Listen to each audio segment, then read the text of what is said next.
Hello everybody! Welcome to my channel! Sa dami-dami ng aking ginawa kahapon, kailangan kong umaga ng pasok. Dahil nung nakaraang Sabado, ay hindi lumabas yung mga guests. Kaya naisip kong umaga at bago ako mag-time in, ay tanggalin ko na lahat yung beddings nung tatlong room na wala ng guest. Para malaundry na kasi wala akong gagamitin na pambalot sa kama para maibigay sa akin. At pagkatapos nun, kinakailangan kong gawin dahil meron akong isang room na lilinisin. Yun yung pinakamalaking room sa 12th floor. Na meron siyang malawak na area sa loob. But anyway, I'm Sha, and this is Israel Hotel Housekeeper Channel.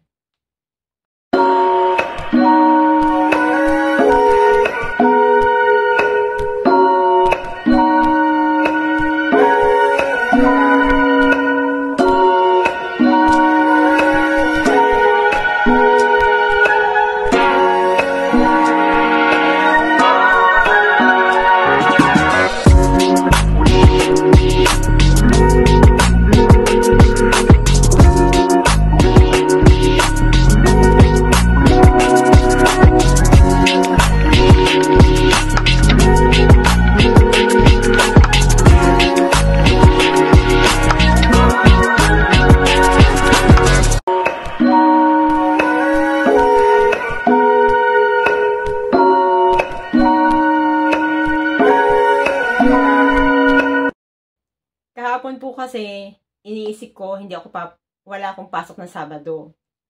Wala rin ang pasok ng Linggo. Pero pinapasok ako. Friday pa lang, sumasakit na yung kanan kong paa. Dahil sa tindi po nung trabaho, na kahit pa sabihin mong stay over, kailangan mo pa rin alagaan yung room na malinis siya.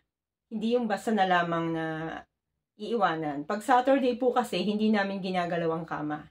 Papalitan lang namin ang basurahan, bibigyan ng bagong towel at magbibigay ng tubig.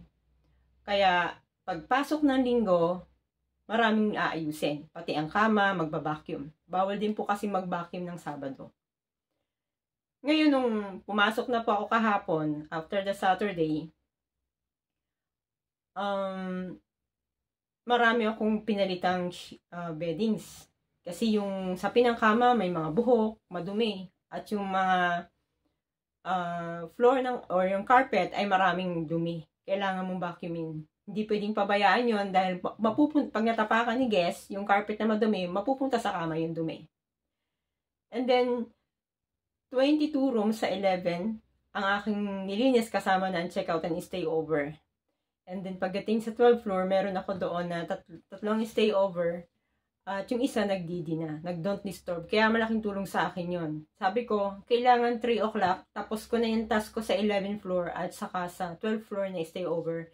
Para kung ano't ano mang problema dun sa pinakamalaking room, mai-enjoy ko yung paglilinis, hindi yung nahahagard ako. But anyway, nag-enjoy din naman ako sa paglilinis sa bedroom. Kasi yung oras ko, sakto lang dun sa time na binigay sa akin at na-estimate ko at malaking tulong yung pumasok ako ng maaga. Dahil kung hindi ako pumasok na maaga, abutin ako ng 6 o'clock sa dami nun. Kasi pagpasok ng Sunday, automatically napakadumi ng mga room yan kasi galing sa Shabbat. At ipapakita ko po sa inyo kung paano ko nilinis yung big room. Hindi naman. Simple lang na ayos. Simple lang na decoration ng towel. At sa susunod gusto ko matuto ng iba-ibang design. Madali lang naman yan kasi food preparation service technology, kasama sa course namin yung table napkin folding. And I learned a lot of napkin foldings, almost maybe more than 100 types of napkin foldings.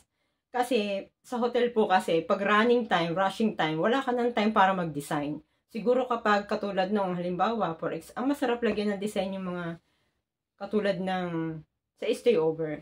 Kasi po, pag nagdi-design ako sa welcoming of the guest, yung pagdating lang ng guest, magko-komento yung aking supervisor dati na, bakit ganun yung ginawa mo? Ganito na lang, ulitin mo, ganun. O sige, sabi ko, ipapakita ko na lang ang talent ko pag stay over na para, kumbaga, maa-appreciate. Kung hindi man maa-appreciate ng supervisor yun, maa-appreciate yun ng guest na mananatili dun sa room. Okay? Shoutout po kay Justin Tenorio. At sa mga hotel workers dito sa Israel at sa lahat ng nagtatrabaho sa Leonardo. Alam ko yung trabaho namin, hindi biro-biro. Kaya saludo ako sa lahat ng mga naka-assign dito sa Leonardo Hotel sa buong Israel. At sa labas pa ng bansa, kung saan man sila naroon. At hindi lang yung mga nagtatrabaho sa Leonardo, pati lahat ng hotel na naka-assign dito na destino iba-ibang Pilipino nagtatrabaho bilang isang hotel workers. Iba-ibang kwento, iba-ibang story ng buhay nila bilang mga housekeeper. Okay, anyway, please watch this. Ayan, yan yung last room na nilinis ko. Pagpasok mo sa pintuan, sa left side may toilet. And then yan, toilet bowl, 2 tissues, tapos yung brush ng CR, tapos may overhead mirror, and ayan, may basurahan, tapos face towel for lavatory. May lavatory, amenities, kailangan walang mga marking of ng kamay at dust. And then may baso din. Sa right side ng main door, merong cabinet na may bolt, secret bolt, and then hangiran ng mga damit. Kung ano mang gustong i-hanger ni guest. And then after that, let's proceed to the living room. Yung living room nila may table, may mirror sa ibabaw, sa taas may mirror din, tapos may tubig yun at magazine. And then checkin mo yung mga drawer, dapat walang mga laman yan, malinis. Ayan, may table ang living room, and then may remote ng TV, and then may sofa. And then, yan po yung coffee bar. May espresso, 4 na pirasong espresso. Chichikin mo yung extract niyan sa baba. Kailangan malinis, wala dyang used espresso. Kailangan itapon yung used espresso, and then linis yung lalagyan na yan. And then may sugar, coffee, spoon, coffee cup, and initan. May lavatory din. And then, sa ilalim may mini refrigerator. Kailangan hilahin si mini refrigerator para yung sahig malinis siya. Walang dumi. At sa ilalim ng lavatory na yan, kailangan chicken din. Baka may naiwan si guest or madumi. 2 yung cabinet niya. Yan. Okay? Let's go to other side. May television sa may living room area. At ayan yung kama nilinis ko. At saka may sleeper, bathrobe, at 2 towels. May mirror din. 2 yung round mirror dyan. At sa baba nito, merong mga drawers. Chicken isa-isa. Kung malinis or mayroong naiwang gamit. Pag may naiwan, isosurrender po sa tinatawag namin kabala sa reception.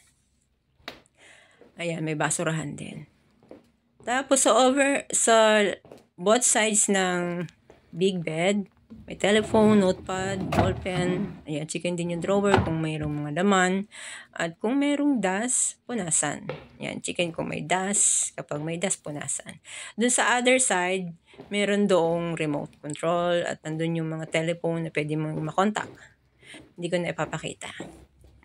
And then, ayan, buksan natin yung ilaw sa shower area. Iba ang shower area dyan, yung may bathtub na pabilog. Mostly kasi oval yung sa amin sa mga ordinary room lang. Ayan. Buksan na natin. Wala kasing hawakan itong mirror na to. Sliding mirror. Guminawan ko na lang ng diskarte. Pagpasok mo dyan, sa left side, merong toilet bowl ulit. May basurahan, 2 tissue, 2 towel for shower, and then may toilet brush. Ayan yung round bathtub. Parang siya, style jacuzzi po yan. And then shower area, pag may tumalsik na mga sabon-sabon dyan sa mirror, kailangan punasan, walang markings, pati yung mga mirror dyan sa may 2 lavatory na kulay black. Per lavatory, mayroon dapat 2 face towel. Mayroon ding amenities. Depende yan kung ilan ang guest na papasok. Meron ding blower para sa buhok. Okay? Then sa kortina, buksan natin yung kortina. May TV din dyan sa may right side. And pagbukas natin ng kortina, makita natin ang outside view. Wow! Ganda, diba? Gabi na. Inabot na ako ng mag-aalas 5 na. 5 minutes to go, uwi na ako. At thanks God, natapos ko yung task for the day. At napakabait ng Panginoon. Okay? Thank you for watching and wish na may natutunan kayo at nag-enjoy sa panonood. Hindi ko na po pinakita yung kung anong room number niya. At least, yun na lang. Kung paano ko lang siya ginawa. Kasi hindi naman talaga ako naka-assign dun sa malaking room na yon. Kasi nung bago pa po ako, dun ako tinur nung isang Palestine. Kasi alala niya ako sa bilang 3 trainee nung bago pa ako. Yun yung na malaking room na tinur niya ako doon. Nag-stay over kami. Tulong kaming dalawa. Palestine siya. At yung mga Palestine po na kasama namin, pansamantalang umalis muna sila dito sa lugar namin. Kasi syempre baka mapag-initan din sila. Hindi naman po kasi lahat ng Palestine ay Hamas.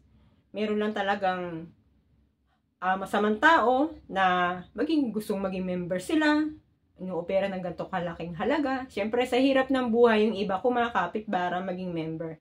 Para din sa pamilya nila na hindi nila alam na masama. Yun lang po. Anyway, thank you for watching. Bye-bye.